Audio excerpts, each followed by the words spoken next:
तो देखिए, सूफ़ी आंदोलन के बारे में मैं आपको बता रहा था, और ये मैंने आपको बताया था कि इस्लाम धर्म में सुधार के लिए सूफ़ी आंदोलन का आरंभ हुआ। जैसे हिंदू धर्म में सुधार के लिए भक्ति मूवमेंट शुरू हुआ था, है ना। तो जैसे भक्ति संत थे, उसी प्रकार से सूफ़ी संत थे, और जो सूफ़ी संत थे वो विभिन्न संप्रदायों में बटे हुए थे। उन संप्रदायों को क्या कहा जाता था, कल मैंने बताया था आपको, जो अलग अलग मैंने बताया था ना, 12 प्रकार के संप्रदाय थे, उनको क्या कहा जाता था, सिलसिला। तो 12 सिलसिलों में ये बटे हुए थे, जैसे चिश्ती सिलसिला, सुहरवर्दी सिलसिला, कादरी, नक्शबंदी और विभिन्न प्रकार के। तो इनका उद्देश्य क्या था? उनका उद्देश्य ये था, एक तो ये मुख्य रूप से सामान्य भाईचारा जो है स्थापित करना चाहते थे। देखिए, क्या हुआ था कि इस्लाम का भारत में आगमन हुआ मोहम्मद बिन कासिम के आक्रमण के साथ, लेकिन वो इतना स्थायी नहीं रहा मोहम्मद बिन कासिम का आक्रमण। बस उसने सिंध के राजा दाहिर को पराजित किया था, हिंदू राजा था दाहिर। इसके बाद जो तुर्क आक्रमण हुए, जैसे महमूद गजनवी, मोहम्मद गौरी के जो इन्वेजन्स हुए, तो महमूद गजनवी और मोहम्मद गौरी के इन्वेजन्स के बाद क्या हुआ कि भारत में तो जो तुर्क थे या मुसलमान थे वो स्थायी रूप से आकर बस गए। देखिए, ये सभी मुसलमान थे, ये तुर्क और जो मुग़ल थे सब मुसलमान थे। भाई, इनकी जो टर्मिनोलॉजी है, जाति जो है, कुछ तुर्क थे, कुछ मुग़ल थे, ये अलग अलग हैं, बाकी थे सभी मुसलमान। मोहम्मद बिन कासिम भी मुसलमान ही था। तो देखिए, जब क्या हुआ कि शासक वर्ग मुसलमान था और जनता जो है वो हिंदू थी। वो कन्वर्जन्स तो धीरे धीरे हुए ना समय के साथ में, कि कुछ हिंदुओं ने इस्लाम धर्म ग्रहण कर लिया, चाहे वो जजिया से बचने के लिए या आक्रमणकारियों के आक्रमण से बचने के लिए, ठीक है। तो आप ये देखिए कि समय के साथ क्या हुआ कि हिंदू और मुसलमानों के बीच में दरार उत्पन्न हो गई, क्योंकि मुख्तलिफ धर्म थे, अलग अलग धर्म थे। तो इस दरार को दूर करने के लिए और समय के साथ जो इस्लाम धर्म में जो बुराइयां थीं, जो कमियां थीं, और इस्लाम धर्म में जो रहस्यवाद था, उसको उजागर करने के लिए एक आंदोलन आरंभ हुआ, जिसको सूफ़ी आंदोलन के नाम से जाना जाता है, ठीक है। क्योंकि आप में से कुछ स्टूडेंट्स आज ही आए हैं, कल जो थे वो कुछ स्टूडेंट्स जो है कल ही अटेंड कर गए, आज वो नहीं आए। तो इसलिए ये बताना लाजमी है कि कल मैंने क्या पढ़ाया था। तो सूफ़ी जो शब्द है, मैंने आपको बताया था कि सूफ़ी जो है शब्द, ये कुछ इतिहासकार ये मानते हैं कि ये सूफ़ शब्द से बना है। सूफ़ का अर्थ होता है ऊन। तो कहा जाता है कि जो सूफ़ी संत थे, ये क्योंकि ऊनी वस्त्र धारण करते थे, इसलिए इनका नाम जो है सूफ़ी पड़ गया। सूफ़ असल में ऊन को कहते थे, और ऊन जो है वो सस्ता कपड़ा माना जाता था उस समय। तो इसलिए जो है ना, इनके लिए सूफ़ी शब्द का प्रयोग किया गया। कुछ इतिहासकार मानते हैं कि सूफ़ी का अर्थ होता है, सूफ़ी जो है सफ़ा से निकला है। सफ़ा का अर्थ होता है पवित्र, पावन, इससे जो है इनका नाम पड़ा। कुछ कहते हैं कि मोहम्मद साहब ने, यानी हज़रत मोहम्मद ने, जो इस्लाम धर्म के संस्थापक थे, उन्होंने मदीना में एक मस्जिद का निर्माण करवाया था। मक्का में तो उनका जन्म हुआ था, मक्का से फिर वो मदीना चले गए थे। तो मदीना में उन्होंने एक मस्जिद का निर्माण करवाया था, और उस मस्जिद में उन्होंने एक चबूतरा बनवाया था। उस चबूतरे पर जो लोग बैठा करते थे, उनको, वो पवित्र लोग होते थे। तो वो सूफ़ी जो है इस प्रकार से नाम पड़ गया। तो अलग अलग विचार हैं इतिहासकारों के। बाकी इस जो सूफ़ी आंदोलन ही कहेंगे हम इसे, सूफ़ी आंदोलन या सूफ़ी मत की विभिन्न शिक्षाएं हैं। वो कुछ मैंने आपको बताई थी। जैसे ये मानते थे कि ईश्वर की एकता में विश्वास रखते थे। वो कहते थे कि ईश्वर एक ही है, इसके नाम अलग अलग हैं। अल्लाह पुकारता है, कोई भगवान कहता है, कोई ईश्वर कहता है, बाकी ये एक ही है। और ईश्वर जो है हर एक प्राणी में वास करता है। मतलब आप ये देखिए कि सूफी संप्रदाय के लोग ये मानते थे कि मनुष्य से अलग नहीं है ईश्वर। ईश्वर मनुष्य के, हर एक मनुष्य के हृदय में निवास करता है। फिर मैंने आपको बताया था गुरु का महत्व। तो जैसे भक्ति आंदोलन में मैंने आपको बताया था कि गुरु बिन ज्ञान नहीं, इस तरह की बात कही गई कि गुरु गोविंद दो खड़े काके लागू पाए, बलिहारी गुरु आपने जिन गोविंद दियो बताए, इस तरह की बातें जो आपने भक्ति आंदोलन में पढ़ी। और वो जो मैंने वीडियो आपको भेजा था, और ये भी मैंने आपको बताया था कि गुरु जो है वो एक ऐसी नाव होती है जो कि मनुष्य को भव सागर पार करा सकती है अपने शिष्य को। और ये भी कहा गया कि गुरु जो है शिष्य को एक मतलब गुरु सीढ़ी के समान है, जिस पर चढ़कर जो है शिष्य जो है ईश्वर को प्राप्त कर लेता है। इसका मतलब ये नहीं है कि मर जाता है, मतलब उसको ज्ञान की प्राप्ति होती है, सच्चाई जो है वो जान पाता है। और ये भी कहा गया कि जो गुरु है वो अंधकार से प्रकाश की ओर ले जाता है, यानी अज्ञानता से ज्ञान की ओर ले जाता है। तो ये एक कंसेप्ट सूफी संप्रदाय में प्रचलित है कि पीर, मुरीद और खानकाह। पीर का अर्थ होता है शिक्षक, शेख भी कहा जाता है उसे, ठीक है। और मुरीद का अर्थ होता है शिष्य, ठीक है। और ये जो इकट्ठे, जैसे गुरुकुल पद्धति में गुरु के घर में रहकर शिष्य अपनी शिक्षा अर्जित करते थे और गुरु के घर में जो कार्य होते थे वो उनका निष्पादन करते थे। इसी प्रकार से खानकाह ऐसी जगह है, ठीक है। और ये कहा गया कि गुरु के समीप बैठकर ही ज्ञान की प्राप्ति हो सकती है। तो पीर, मुरीद और खानकाह का जो कंसेप्ट है ये इसमें भी जो है सूफी मत में भी माना जाता है। इसके बाद है सौंदर्य और प्रेम, ठीक है। ईश्वर से जो संबंध है मनुष्य का वो ऐसा ही है जैसे एक आशिक का अपनी माशूका से होता है, ये माना गया। और जैसे कि इस तरह की बातें आई कि जिधर देखता हूँ उधर तू ही तू है, कि तेरी हर शय में जलवा हूबहू है। मतलब ये है कि जहाँ मैं देखता हूँ वहाँ अल्लाह ही अल्लाह है, और तेरी हर शय में, जो भी तूने बनाया उस हर शय में तू ही तू, यानी हर एक वस्तु में अल्लाह होता है। तो ईश्वर बहुत सुंदर है और ईश्वर को प्रेम के माध्यम से प्राप्त किया जा सकता है। ये जो कंसेप्ट है सौंदर्य और प्रेम के, प्रेम के माध्यम से ही ईश्वर को प्राप्त किया जा सकता है। अच्छा, इसके बाद बात होती है हृदय के बारे में। तो सूफियों का ये विश्वास है कि हृदय एक शीशे की तरह होता है जिसमें ईश्वर की प्रतिछाया, उसकी जो शैडो है वो दिखाई देती है। परंतु ये तभी संभव हो सकता है जब अल्लाह के प्रति सभी सांसारिक मोह माया को त्याग कर उसके पास जाया जाए। क्या है कि मनुष्य मतलब जब उसको जन्म हुआ है उसका मनुष्य के रूप में, तो वो बंधनों में बंधा हुआ है, ठीक है। अब भक्ति आंदोलन के जो प्रवर्तक थे वो क्या कहते थे, मनुष्य के जीवन का लक्ष्य क्या होना चाहिए बताओ? मोक्ष की प्राप्ति।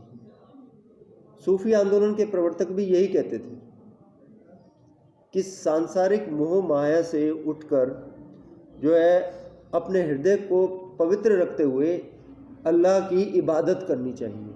इबादत यानी पूजा। तो इसी से जो है इस्लाम में एक कंसेप्ट है जन्नत और जहन्नुम का, है ना। जन्नत तो आप जानते हो क्या अर्थ होता है जन्नत का, स्वर्ग, और जहन्नुम यानी नर्क। टर्मिनोलॉजी वो अलग अलग है, बाकी बातें वही हैं जो भक्ति आंदोलन वाली। कर्म पर विश्वास, जैसे भक्ति आंदोलन के प्रवर्तकों ने सच्चे कर्म पर, अच्छे कर्म पर विश्वास जाहिर किया था, इसी प्रकार से सूफी आंदोलन के जो प्रवर्तक थे वो भी जो है अच्छे कर्मों की ओर उन्होंने ध्यान दिया कि मनुष्य के जो कर्म होने चाहिए वो अच्छे होने चाहिए, और अगर उसके कर्म अच्छे हैं तो उसकी मृत्यु उसे ईश्वर के समीप ले जाएगी। जैसे हम ये मानते हैं ना कि पुनर्जन्म, कर्म पुनर्जन्म और मोक्ष का सिद्धांत है ना, पुनर्जन्म का सिद्धांत, कि जो जैसे कर्म करता है उसको अगले जन्म में उसी के अनुसार फल भोगने पड़ते हैं, है ना। तो इसमें भी ये कंसेप्ट है कि मनुष्य के कर्म अगर अच्छे होंगे तो वो उसे मृत्यु के बाद ईश्वर के समीप ले जाएगी, और अगर उसके कर्म बुरे होंगे तो अल्लाह और उसके बीच में जो दायरा है, जो एक डिस्टेंस है, वो बढ़ता जाएगा। यानी जो मनुष्य बुरे कर्म करता है वो कभी अल्लाह के निकट नहीं पहुंच सकता। अल्लाह के निकट पहुंचने का मतलब यही है मोक्ष। जैसे हिंदू धार्मिक जो हिंदू दर्शन है वो तो ये मानता है ना कि मनुष्य जन्म लेता है और जब मृत्यु होती है तो उसके अंदर से आत्मा निकलकर किसी अन्य शरीर में प्रवेश कर जाती है, और ये बार बार जो है जन्म होता है, ये दुख का कारण बनता है। तो ये दुख मिटाना है। दुख कैसे मिटा सकते हैं कि जब जो आत्मा जो मृत्यु के बाद शरीर से निकल कर जाएगी वो किसी दूसरे शरीर में प्रवेश ही ना करे, बल्कि जिसने वो बनाया है, जिसने मनुष्य को बनाया है ना, किसने बनाया है, क्या माना जाता है हिंदू धर्म में कि सृष्टिकर्ता कौन है? ब्रह्मा, ब्रह्मा विष्णु शिव, ये कंसेप्ट है ना कि the creator, the preserver and the destroyer. ठीक है, तो ऐसे ही ये इसमें माना गया है कि मतलब सूफीज़म में भी ये कंसेप्ट है कि अल्लाह के निकट अगर पहुंचना है तो कर्म अच्छे होने चाहिए। और इसके बाद एक और जो ख़ास बात है सूफी आंदोलन में, आपने कव्वाली सुना है कभी? सुना है कभी? इसने सुना है, आपने सुना है कव्वाली? संगीत सुनते हो तो कभी कव्वाली नहीं सुनी? आपने देखा हो ताली बजा बजा के जो है ना, एक विशेष ढंग से इस तरह से कव्वाली करते है ना। तो पता है इसका ओरिजिन कहाँ से हुआ था? ये ओरिजिन सूफीज़म से ही है। संगीत को ये माना गया है कि संगीत ईश्वर तक पहुंचाने वाला एक साधन है। संगीत के माध्यम से ईश्वर तक पहुंचा जा सकता है। जैसे भक्ति आंदोलन में ही शुरुआत हुई थी कीर्तन की। कीर्तन करते हैं ना, तो कीर्तन में यानी म्यूजिक, ढोलक वगैरह, हारमोनियम का प्रयोग करते हैं कीर्तन में। आपको पता है कीर्तन किसने शुरू किया था? नहीं, चैतन्य महाप्रभु, बंगाल के एक भक्ति संत थे, उन्होंने ये कीर्तन की प्रथा शुरू की थी। कई बार पूछा जाता है, ये इवन कॉम्पिटिटिव एग्जाम में भी पूछा जाता है क्वेश्चन। तो जैसे भक्ति आंदोलन में कीर्तन के बारे में आपने पढ़ा, ऐसे ही सूफी आंदोलन में कव्वाली का जो है गान किया जाता था और उसमें अल्लाह की इबादत की जाती थी। जैसे हम जो हमारे भजन होते हैं ना, चाहे वो रामचंद्र जी से संबंधित है, चाहे कृष्ण जी से, या कोई और अन्य देवी देवता, ठीक है, शिव जी से संबंधित है, तो उसमें उनका गुणगान किया जाता है ना। ऐसी कव्वालियाँ होती हैं। ये सूफी जो मत था उसमें इसकी शुरुआत हुई थी कव्वालियों। और आज भी अगर आप कहीं भी चले जाएंगे ना, किसी भी दरगाह पे, जो प्रसिद्ध दरगाहें हैं, तो वहाँ पे आपको हमेशा म्यूज़िक बजता हुआ नज़र आएगा। हमेशा कव्वाल बैठे होंगे और वो अल्लाह की इबादत म्यूज़िक के माध्यम से करते हैं। जैसे भक्ति आंदोलन में ये माना गया ना कि वैसे भी आप देखो कि हिंदू धर्म में भी सामवेद है, वो किससे संबंधित है? संगीत से ही तो संबंधित है वो। साम का अर्थ ही संगीत होता है। और सूफी आंदोलन में इसको बोलते हैं समा। तो है ना सिमिलैरिटी काफ़ी। साम का अर्थ होता है म्यूजिक और सूफी में इसको समा बोलते हैं। तो समा का पालन यानी कव्वाली, वो कहते हैं कि म्यूज़िक के माध्यम से, संगीत के माध्यम से हम ईश्वर तक पहुंच सकते हैं। आपने कीर्तन होते हुए देखा हो तो क्या है कि शुरुआत तो धीरे धीरे होती है, वे धीरे धीरे भजन शुरू किया और जब लगभग कंप्लीशन पे होते हैं, जब आपने देखा होगा कैसे लोग झूमते हैं और उनको कोई बीच में कोई इंटरप्शन नहीं चाहिए उनको। आप बीच में ऐसे ऐसे करते रहो, वो सुनेंगे नहीं, वो लीन हो जाएंगे उसमें। तो संगीत में ना पावर होती है, संगीत सुनना चाहिए। आपको पता है हीलिंग इफेक्ट होता है संगीत में। मैंने एक जगह पता नहीं मैंने पढ़ा था या टीवी पे देखा था, एक केस आया हुआ था कि बिल्कुल मृत्युशैया पर था एक व्यक्ति और कोई डॉक्टर था, उसने सजेस्ट किया कि इसको म्यूज़िक थेरेपी दो। तो एक फेमस कोई मेरे ख्याल संतूर वादक थे या पता नहीं कौन थे, सितार वादक, वो उसके घर जाया करते थे रोज और वो बजाते थे उसके आगे और वो धीरे धीरे ठीक होता चला गया। म्यूजिक में बहुत ही हीलिंग इफेक्ट होता है। अभी एक मेरे जानकार हैं, कैंसर पेशेंट हैं, लेकिन रोज अपनी रिकॉर्डिंग भेजते हैं अपने मेरे इस पे मोबाइल पर, गाने गाकर उन्हें अच्छा महसूस होता है, रिलैक्स महसूस करते हैं। अब हल्का हल्का म्यूज़िक बज रहा है, अच्छा लग रहा है। हाँ, ज़्यादा तेज़ बजेगा तो क्लास डिस्टर्ब हो जाएगी, लेकिन हल्का, कई बार आप जैसे होटल्स वगैरह में जाओ या किसी में जाओ तो बिल्कुल धीमा धीमा म्यूज़िक बजता है, बड़ा अच्छा लगता है। मतलब आप ऐसे नीरज से बैठे हो और अचानक कोई गाना बजने लग जाए तो आपको अच्छा लगेगा। क्यों अच्छा लग रहा है? कई बार तो रोंगटे खड़े हो जाते हैं कोई गाना सुनकर, होता है ना ऐसे। क्यों होता है ऐसे? कुछ तो है। और किसी चीज़ से तो आपको इतना नहीं होता जितना म्यूज़िक सुनकर होता है। तो म्यूज़िक के अंदर पावर है। संगीत में विश्वास। हालांकि कुछ ऐसे सिलसिले थे जैसे कि सुअरवर्दी जो सिलसिला था ना, शेख सुअरवर्दी के नाम से, वो इतने वाकिफ़ नहीं रखते थे संगीत से, वो इसको अच्छा नहीं मानते थे संगीत को। कर्म कांडों में बिल्कुल भी विश्वास नहीं था। सूफी तो बिल्कुल सादा जीवन व्यतीत किया करते थे। आजकल जैसे हम आम बात करते हैं कि भाई ये शराब पीता है, सिगरेट पीता है, नहीं भाई ये तो सूफी आदमी है, बोलते हैं ना। सुना कभी आपने इस तरह का शब्द? चलो मेरे से सुन लो। कई बार हम कहते हैं ना भाई ये शराब नहीं पीता, ये सिगरेट नहीं पीता, ये और कोई वाइसेस नहीं है इसमें, तो भाई ये तो सूफी आदमी है, तो संत आदमी, संत भी बोलते हैं, सूफी भी बोलते हैं। तो इनका जीवन जो है बहुत ही पवित्र और सादा, फक्कड़ किस्म के लोग होते थे, बस अल्लाह की इबादत में विश्वास रखते थे और पीर में विश्वास। पीर यानी शिक्षक, शिक्षक में विश्वास। तो देखिए ये सूफी आंदोलन की मुख्य शिक्षाएं। अब इनके क्या प्रभाव पड़े सूफी आंदोलन के? सूफी आंदोलन ने एक तो धार्मिक सहनशीलता सिखाई, रिलीजियस टॉलरेंस, जो उस समय आप देखिए 15वीं-16वीं सदी की बात है, उस समय बहुत ज़्यादा इनटॉलरेंस थी, क्योंकि शासक वर्ग तो मुस्लिम था और जनता बहुसंख्यक हिंदू थी। तो हिंदू और मुसलमानों के बीच में वैमनस्य उत्पन्न हो रहा था।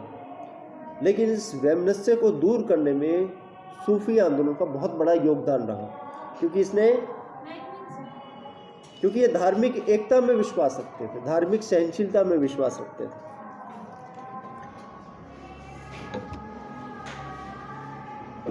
और आप ये देखिए कि इन सूफी संतों के संपर्क में बाबर भी आया, हुमायूं भी आया, अकबर भी आया और बहुत से अन्य शासक, शेर शाह सूरी भी आए, जो मतलब समकालीन थे जब ये आंदोलन चल पड़ा था।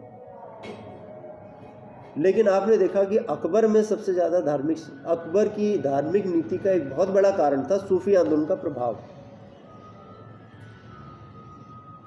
और अकबर ने जो काम किया धार्मिक सहनशीलता का, उसके बारे में ये कहा गया कि ये सूफी आंदोलन की ही भाषा थी जो अकबर के मुख से बोल रही थी, और इसने कट्टरपंथियों में तूफान मचा दिया। इस्लाम धर्म के जो कट्टरपंथी थे ना, वो सूफी आंदोलन में विश्वास नहीं रखते थे, वो तो कट्टर थे ना। और अकबर क्या कर रहा था? अकबर धार्मिक सहनशीलता की नीति अपना रहा था। तो कट्टर जो मुस्लिम थे वो अकबर के खिलाफ थे, क्योंकि अकबर पर सूफी आंदोलन का प्रभाव था। आपको पता है बाबर के संपर्क में आए थे गुरु नानक देव जी, मैं भक्ति आंदोलन की बात कर रहा हूँ। गुरु नानक देव जी को बंदी बना लिया था बाबर ने अपने आक्रमणों के दौरान, लेकिन जब उन्हें पता लगा कि ये तो कोई सिद्ध पुरुष है, तो फिर उन्होंने आदेश देकर, बाबर ने आदेश देकर गुरु को रिहा कर दिया था जेल से। तो आप देखिए कि सूफी आंदोलन ने धार्मिक सहनशीलता का पाठ पढ़ाया लोगों को, और इस धर्म से प्रभावित होकर बहुत से हिंदू, खासकर जो निम्न जाति के हिंदू थे, वो इस्लाम में भी परिवर्तित हो गए। ये भी खास बात है, क्योंकि सूफी आंदोलन का जो एक बेसिस था वो तो इस्लाम था ना, अल्लाह की इबादत। तो बहुत से ऐसे हिंदू थे जो कि इस धर्म में, इस्लाम धर्म में परिवर्तित हो गए, और हिंदू मुसलमानों में भाईचारे की भावना उत्पन्न हुई, भ्रातृत्व उत्पन्न हुआ, क्योंकि सूफियों ने कहा कि कोई हिंदू नहीं, कोई मुस्लिम नहीं, सभी लोग एक जैसे हैं। तो स्वाभाविक सी बात है कि इन दोनों संप्रदायों में भाईचारा उत्पन्न हुआ। और एक बात और ख़ास हुई सूफी आंदोलन की वजह से कि उर्दू भाषा का विकास हुआ। उर्दू में बहुत सा साहित्य लिखा गया, जैसे मैंने आपको बताया एक जिसे बोलते हैं एक नुक्ता कि जिधर देखता हूँ उधर तू ही तू है, कि तेरी हर शय में जलवा हू बहू है। तो इस तरह से बहुत से ऐसे सूफी संत हुए जिन्होंने लिखा, जैसे कबीर, नानक जी ने दोहे वगैरह दिए ना, ऐसी इन्होंने अपनी शायरी करी उस दौरान। अच्छा, इससे क्या हुआ कि आर्किटेक्चर का भी विकास हुआ। अब ये जो दरगाह बनी हुई है, शेख सलीम चिश्ती की दरगाह वहाँ बनी हुई है फतेहपुर सीकरी में, ठीक है, वो आज भी टूरिस्ट उसको देखने जाते हैं। वो एक नमूना है उस समय की भवन निर्माण कला का। वो किसके कारण हुआ? इस आंदोलन के कारण ही तो हुआ। इसी तरह से ख्वाजा मुइनुद्दीन चिश्ती की दरगाह जो है वो अजमेर में है। शेख निज़ामुद्दीन औलिया की जो दरगाह है वो दिल्ली में स्थित है। आपने नाम सुना होगा निज़ामुद्दीन, निज़ामुद्दीन के नाम से स्टेशन भी है, वो जगह का नाम ही निज़ामुद्दीन है। आप गए भी होंगे निज़ामुद्दीन, वहाँ से बहुत ट्रेन्स जाती हैं उस रेलवे स्टेशन से। तो ये जो मतलब सूफी आंदोलन के कारण आर्किटेक्चर का भी विकास हुआ, साथ साथ साहित्य का भी विकास हुआ, और लोगों में सहनशीलता उत्पन्न हुई। तो ये एज ए टोटल क्वेश्चन आप तैयार कर लेना। मैं आपको बता रहा हूँ कि भक्ति और सूफी आंदोलन में से एक क्वेश्चन आएगा आपके पेपर में, ठीक है। ये